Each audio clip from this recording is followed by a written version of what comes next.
वक्त हो चला आपकी खबर आपका फायदा का, और आज आपके हक की बात। वैसे तो रोज हम इस शो पे आपके हक की बात करते हैं, लेकिन आज आपके लिए, हम सब के लिए स्पेशल दिन है, तो इसलिए आपके हक की बात आज स्पेशल तरीके से उठाई जाएगी।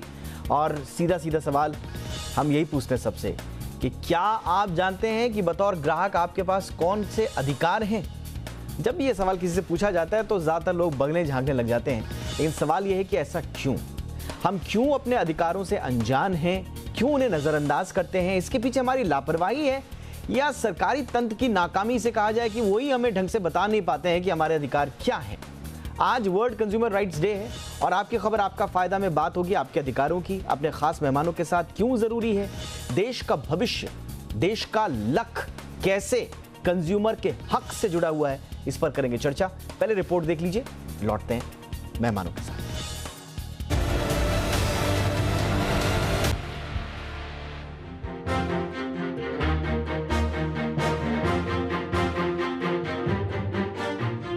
आज कहीं से शॉपिंग कीजिए, किसी मल्टीप्लेक्स में फिल्म देखिए, कहीं खाना खाइए या फिर कहीं घूमने फिरने जाइए, एक आम आदमी कहीं न कहीं ठगी का शिकार जरूर हो जाता है। दिक्कत यह है कि आम आदमी को ये पता नहीं होता कि उसके साथ ठगी हुई है, जिसके खिलाफ वो कानूनी तौर पर आवाज उठा सकता है।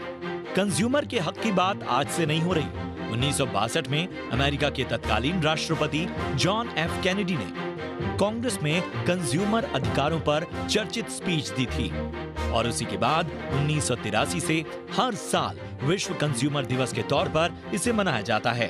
भारत में भी 1986 में उपभोक्ता संरक्षण अधिनियम आया, जिसमें वक्त वक्त पर बदलाव होते रहे और अब ताजा अधिकार मिले हैं उपभोक्ता संरक्षण अधिनियम 2019 के तहत। नए नियमों के मुताबिक अब आप किसी सर्विस या प्रोडक्ट की शिकायत कभी भी और कहीं से कर सकते हैं और आप ऐसा बगैर किसी भी कंज्यूमर कमीशन में जाए बगैर करवा सकते हैं। कानून में अब ऑनलाइन शिकायत दर्ज कराने की सुविधा दी गई है और सरकार ने आपकी सुविधा के लिए ऐप भी बना रखा है। इतना ही नहीं, आप भ्रामक विज्ञापनों की भी शिकायत कर सकते हैं और अगर कोई सेलिब्रिटी ऐसा विज्ञापन करता है तो उसकी जवाबदेही भी तय की गई है। भ्रामक विज्ञापन करने पर सेलेब्स को भी सजा और जुर्माने का प्रावधान है। कानून में ई कॉमर्स कंपनियों को भी शामिल किया गया है, जिसके जरिए इन कंपनियों की जवाबदेही तय की गई है। उसी तरह अगर कोई दुकानदार सामान को एमआरपी से ज्यादा पर बेच रहा है तो उसके खिलाफ कानूनी कार्रवाई की जा सकती है।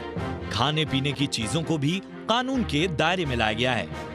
ये तो वो कुछ बातें या अधिकार हैं जो कानून आपको देता है, लेकिन सरकार ने आपके हितों की रक्षा के लिए अलग से कदम उठाए हैं।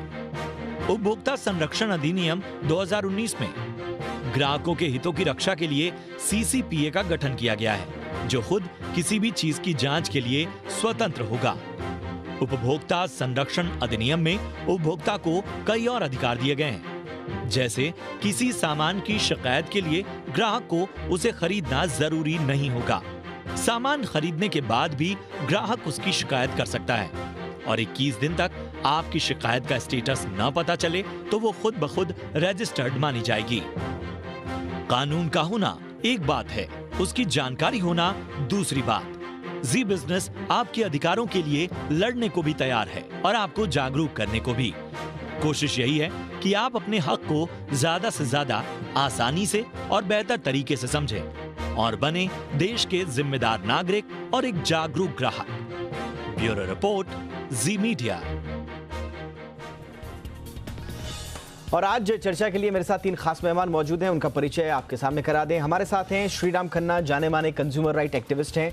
श्रीराम खन्ना साहब, बहुत बहुत स्वागत है, आपने वक्त निकाला। हमारे साथ हैं पारितोष जोशी, जो कि स्पेशल इनवाइटी हैं एएससीआई के।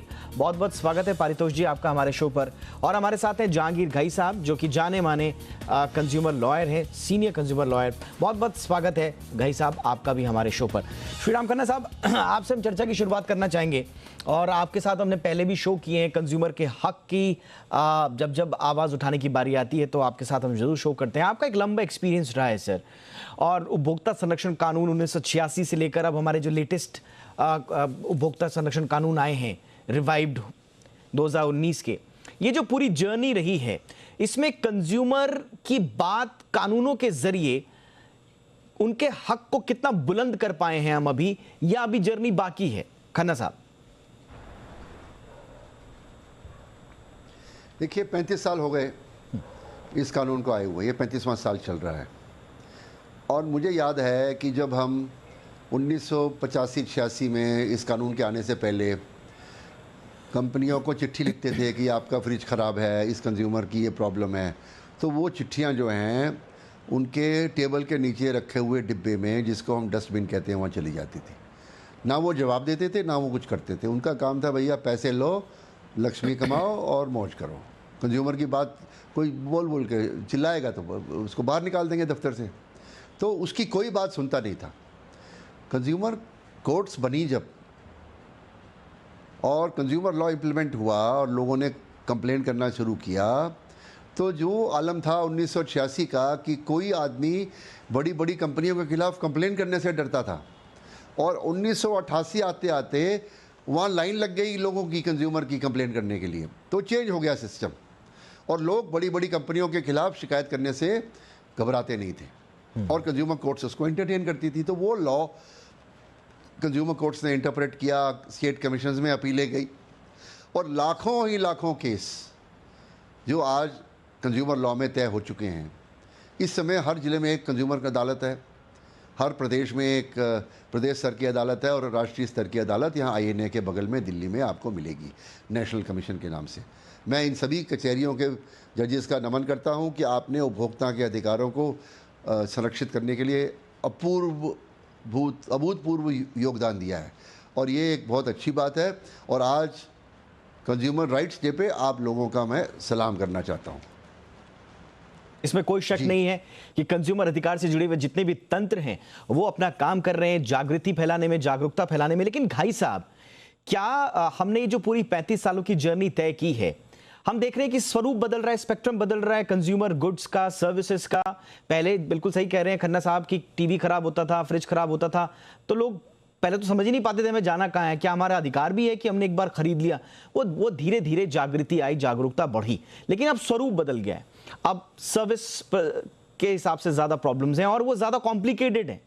ऑनलाइन फ्रॉड्स लोगों के साथ हो जाते हैं, मंगाया कुछ और मिल कुछ और जाता है। एक बार कंपनी सर्विस आपको भेज देती है ऑनलाइन तो फिर उसके बाद भूल जाती है, 50 तरीके के कानून बताने लग जाती है।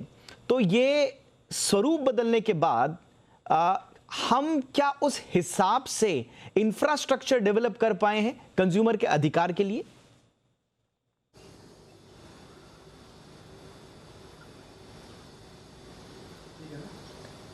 जहांगीर घाई साहब, ये सवाल किसको है? जहांगीर घाई साहब, आपके लिए। ओके, हाँ जी। जो इंफ्रास्ट्रक्चर होने मांगता है ना, वो बिल्कुल मिसिंग है। इंफ्रास्ट्रक्चर जैसा कुछ है ही नहीं। अभी आप देखिए 86 का कानून में कंज्यूमर प्रोटेक्शन एक्ट, उसमें डिस्ट्रिक्ट लेवल पे 20 लाख का केसेस फाइल करा जाते थे। अभी उनका क्लेम्स डिस्ट्रिक्ट फोरम का पेक्यूनियरी जुरिस्डिक्शन बढ़ा दिया है और वो बढ़ा के वो भी क्लेम के हिसाब से नहीं, कंसिडरेशन के हिसाब से है। तो मोस्टली जो भी केसेस फाइल होंगे 1 करोड़ का मोड बदला के तक, तो वो सब डिस्ट्रिक्ट फोरम में आ जाएंगे। बाकी थोड़ा केसेस जो बच गए वो मोस्टली बिल्डर्स और हाउसिंग के बारे में, वो स्टेट कमीशन में जाएंगे और नेशनल कमीशन को हार्डली कुछ भी केसेस होंगे। तो डिस्ट्रिक्ट फोरम की जो अभी परिस्थिति है, कॉरिडोर्स में फाइल्स है, फाइल्स रखने की जगह नहीं है, एक क्लर्क है, एक स्टेनो है। अगर जो क्लर्क रजे पे गया, छुट्टी पे गया, तो कामकाज बंद हो जाता है। स्टेनो छुट्टी पे गया तो काम बंद हो जाता है। तो ये जो इंफ्रास्ट्रक्चर है वो बढ़ाएंगे नहीं, तब तक ये जो नया कानून है वो टोटली फेल हो जाएगा। और बढ़ाने के लिए जगह भी होनी मांगती है। आपको जो 5 क्लर्क रखने का होगा तो उनको बैठाने का भी जगह मांगता है, वो भी नहीं है। तो जब तक सरकार इंफ्रास्ट्रक्चर नहीं बढ़ाएगी तब तक ये कानून बहुत अच्छा दिखेगा पेपर पे, लेकिन इम्प्लीमेंटेशन में बहुत दिक्कत आएगी। बिल्कुल। अभी केसेस 4 से 5 साल लगता है आने के लिए, हियरिंग के लिए। जो 5 गुना बढ़ जाएगा तो 15 साल से 25 साल लग जाएगा। तो अगर आपका एक छोटा टीवी के फ्रिज इतना साल आप लद सकते हैं, जो बिगड़ा होगा तो नहीं लद सकते, आप आपका हक छोड़ देंगे। हाँ। लेकिन लड़ेंगे नहीं। बिल्कुल। तो ये बड़ा इंपॉर्टेंट है। ये बड़ा इंपॉर्टेंट है कि जो हमारी एजेंसीज हैं, जो हमारे कंज्यूमर जो फोरम्स हैं, जो कोर्ट्स हैं, उनमें जो बेसिक इंफ्रास्ट्रक्चर होना चाहिए, उसकी वजह से न सिर्फ मामले बढ़ रहे हैं बल्कि मामले लंबे भी खिंच जाते हैं। और ऐसे में कंज्यूमर का राइट कानून होने के बावजूद उसे वो अधिकार मिल नहीं पाता। मैं फटाफट से पारितोष जोशी आपके पास आना चाहूंगा और इस सवाल को मैं आगे खन्ना साहब के पास भी ले जाऊंगा, लेकिन उस बीच एक जो हमारी एजेंसीज के पावर्स को लेकर सवाल उठते हैं। देखिए, बैंक्स में अब ओम्बुड्समैन आ गए हैं, लेकिन स्थिति बहुत ज्यादा बदली हो ऐसा नहीं है। हाउसिंग के लिए रेरा जरूर आया, लेकिन बहुत सारे केसेस सुलझे भी हैं, लेकिन आज भी कहा जाता है कि वो टूथलेस है, उतनी शक्तियां नहीं हैं। आप जिस संस्था को बिलोंग करते हैं, ASCI, उसकी अपनी लिमिटेशंस। आपने बहुत अच्छा काम किया है भ्रामक विज्ञापनों के प्रचार प्रसार को कम करने के लिए, उन्हें जिम्मेदार बनाने के लिए। SI ने अच्छे काम किए हैं और अभी भी आपने सोशल मीडिया के लिए एक नए जो रूल्स लेकर आए हैं, वो बहुत अच्छा है वो। लेकिन जब पावर की बात आती है, एक वन स्टॉप सोल्यूशन की जब बात आती है, वो कंज्यूमर को क्यों नहीं मिल पाता? हमारी एजेंसियों को वो पावर्स कब मिलेंगी? मैं शुरुआत करना चाहूँगा आपके सारे दर्शकों को, आपको और सारे उपभोक्ताओं को उपभोक्ता दिवस की शुभकामनाएं देकर। अच्छा, मैं जुड़ा हुआ हूँ एडवर्टाइजिंग स्टैंडर्ड्स काउंसिल के साथ, तो इसका एक विशेष क्षेत्र है और वो क्षेत्र है भ्रामक विज्ञापन। अब उसकी चर्चा आपके पैकेज में हुई कि भ्रामक विज्ञापन ये काफ़ी खतरनाक एरिया है, जहाँ पर जो बातें कही जाती हैं और जो उपभोक्ता फाइनली अपने घर लेके जाता है, उसमें बहुत बड़ी एक उसमें फासला होता है, अंतर होता है। तो जो व्यापक जो विषय है उपभोक्ता के अधिकारों का, उसके बारे में शायद प्रकाश डालने के लिए जो आपके जो दूसरे 2 पैनलिस्ट हैं, वो मेरे से इसके बारे में बहुत ज़्यादा जानते हैं, तो उस विषय में मैं सीमित रखूँगा टिप्पणी करना। लेकिन जो विज्ञापन के बारे में, उसका मैं ज़रूर कहना चाहूँगा। पहली बात तो ये जो हमारी जो संस्था है एडवर्टाइजिंग स्टैंडर्ड्स काउंसिल, ये सेल्फ रेगुलेटरी संस्था है। तो ये इंडस्ट्री और इंडस्ट्री से जुड़े हुए जो भी लोग हैं, उन्हीं ने मिलकर, और लगभग उसी समय ये शुरुआत हुई जब उपभोक्ता कानून पहले बारी लागू हुआ 1985 में, और 1985-86 में ही एडवर्टाइजिंग स्टैंडर्ड्स काउंसिल की भी शुरुआत की गई। तो हमारा अभी लगभग 35 साल का इतिहास है। और विज्ञापन जो उपभोक्ता का जो अनुभव है पूरी खरीदारी का, वस्तुओं को लेके जाने का, उसके विपणन का, उसमें एक बहुत बड़ा एक हिस्सा रहता है, उसका एक बहुत बड़ा अंश है। इसलिए विज्ञापन सुचारू रूप से उनके ऊपर कोई काबू रखा जाए, उनके उपभोक्ता की जो हक हैं, हुकूक हैं, उनका प्रोटेक्शन हो, इसलिए एस्की की जिम्मेदारी है। अब एस्की में भी जिस प्रमाण पर हमने नज़र रखनी चाहिए, इसमें बात यही है कि हम कोई पुलिस का अधिकार नहीं रखते, हम कोई मैजिस्ट्रेट का अधिकार नहीं रखते, हम सेल्फ रेगुलेटरी हैं। यानी कि इसमें जो भी उपभोक्ता है, जो भी आवाम है, उसकी अपनी एक जिम्मेदारी है कि वो आप हमें बताएं कि आपका प्रॉब्लम है।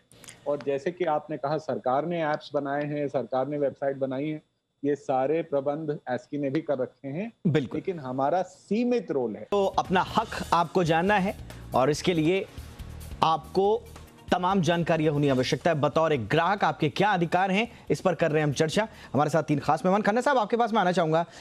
ये जो हम जिस पेन पॉइंट की हम बात कर रहे थे कि आपने अधिकार तो दे दिए, कानून भी बना दिए, लेकिन जो अधिकार एक कंज्यूमर के संरक्षण के लिए होने चाहिए एजेंसियों के पास, वो अधिकार आज भी सीमित दिखाई देते हैं। देखिए, अधिकार उनके पास हैं, परंतु जो उपभोक्ता न्याय चाहता है, उसको समझने की ज़रूरत है कि न्याय कोई दिवाली पर मिठाई के डब्बे के रूप में आपके घर पे अपने आप नहीं पहुंच जाता। न्याय लेने के लिए गुस्सा है होना ज़रूरी है, जानकारी होनी ज़रूरी है, और अपने हक के लिए लड़ने के बिना कोई न्याय नहीं मिलता। तो आप घर बैठे रहेंगे और आपको न्याय मिल जाएगा, ऐसा नहीं है। जो एजेंसी है, जिसके पास पावर है, उसके पास जाना पड़ेगा, उसको लिख के देना पड़ेगा, उससे जिरह करनी पड़ेगी, उसके बाद चक्कर लगाने पड़ेंगे, उसको शिकायत करनी पड़ेगी।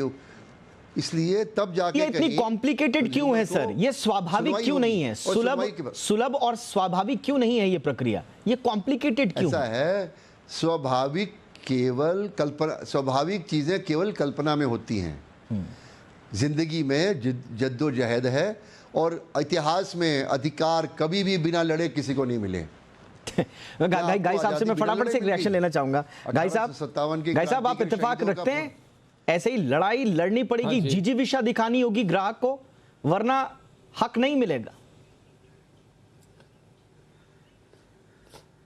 ये बात सच है। अनफॉर्चुनेटली जो ऑब्जेक्टिव्स है ग्राहक संरक्षण कायदे की, उसमें क्लियरली लिखा है स्पीडी एंड सिंपल रिड्रेसल।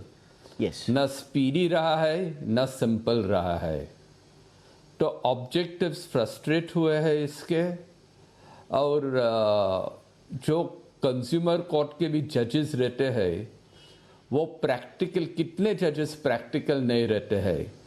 अभी ऐसा समझिए, इधर 20 साल पहले जब ये एक्ट नया था, तभी जिधर 2000 केसेस एक साल में फाइल होता था, आज की तारीख में 600 भी एक साल में नहीं फाइल होता है। क्यों?